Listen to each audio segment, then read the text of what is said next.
So let's talk about Kilmar Abrego Garcia. So I'm glad to see this. His lawyers are aggressive. And this is, of course, the guy who was mistakenly, by all accounts, he is a green card holder, deported to El Salvador. There was a specific court order preventing that from happening, which ICE and the Trump administration either willfully or accidentally ignored. Deported him anyway. Then they found out, and then they made all sorts of ridiculous maneuvers to try to prevent that. When they did bring him back, they came up with some charges that may or may not, of course, be good, valid charges, to say that he'd been involved in basically smuggling illegal immigrants and possibly working for MS-13, which apparently the truth is that he left El Salvador originally because he was afraid of MS-13.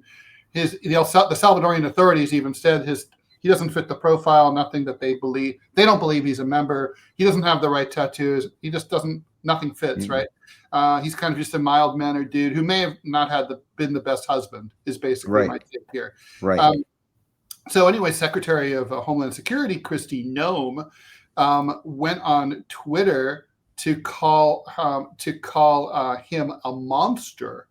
And so anyway, now his lawyers are in court, and they're asking the judge to issue an order telling the Trump administration to stifle it so that they stop prejudicing Kilmar's ability to get a fair trial in an American court of law. I mean, this is long overdue. In my opinion, I don't even understand I don't think district attorneys should ever go on the air and give a press conference and say, we just indicted this real son of a bitch for committing horrible crimes. At most, they should just say, we've arrested this person. These are the charges. We'll keep you posted. And that's it. But they editorialize. They queer the jury. They queer the judges. And this is, I'm sorry, when it's a cabinet secretary using the power of the U.S. government to say that you're a monster, how the fuck are you supposed to get a fair trial?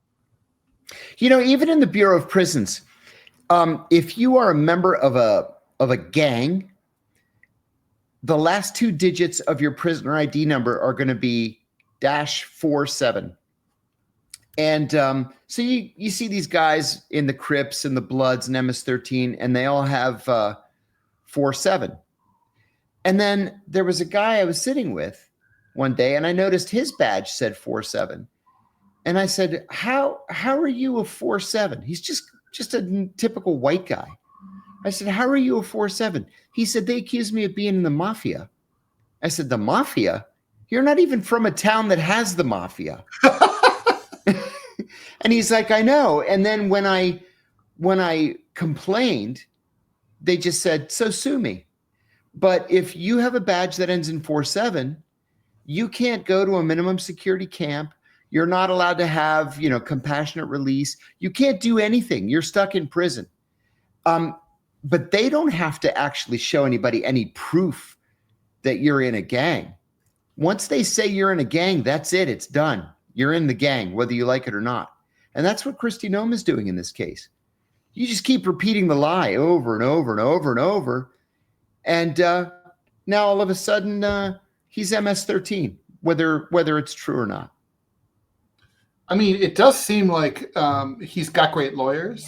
But that's very good. The tricky part here is that the Trump administration, as usual, is playing it cute, trying to have everything 2 or 3 or 4 ways at the same time.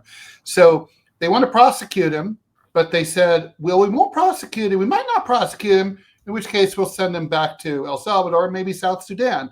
And then they're like, well, but maybe we will prosecute him. But then as soon as we convict him, we'll send him to South Sudan or Libya or whatever, or El Salvador. Or maybe we won't prosecute him at all. It's kind of like, it reminds me of the shell game guys in Times Square back in the 80s. Like, you watch the hand, watch the ball, and you can never watch the ball. It's so insanely, this better than anyone. When the state, the advantages that the state has when they declare you an enemy, and the amount of chicanery, bullshit that they will subject you to is just it's incomprehensible for someone who hasn't been, who doesn't know what it is. I mean, it's not well reported. You find all these things out when you show up, and then there you are in the jaws of the state. Yeah, that's it. And there's no let up here. These people are relentless. The Kristi Noems of the world, and these Justice Department prosecutors. Oh my God, they're just relentless. There's no getting away. I mean, I'm very, very curious as to how this is going to play out. It's a fucking embarrassment. Again, it's one of those things like, I don't know if they think that their base likes this. I don't know. I don't know. Do you think their base does like it? I think I think elements of the base probably do, but the thing is that they're going to vote for you anyway. They're going to support you anyway. So why keep pandering to them like this? Either lead or allow them to tell you on what issues they want you to lead. And to me, that's not leadership. No. Well, I mean, it's definitely leadership. It's just leadership down the shitter. Yeah.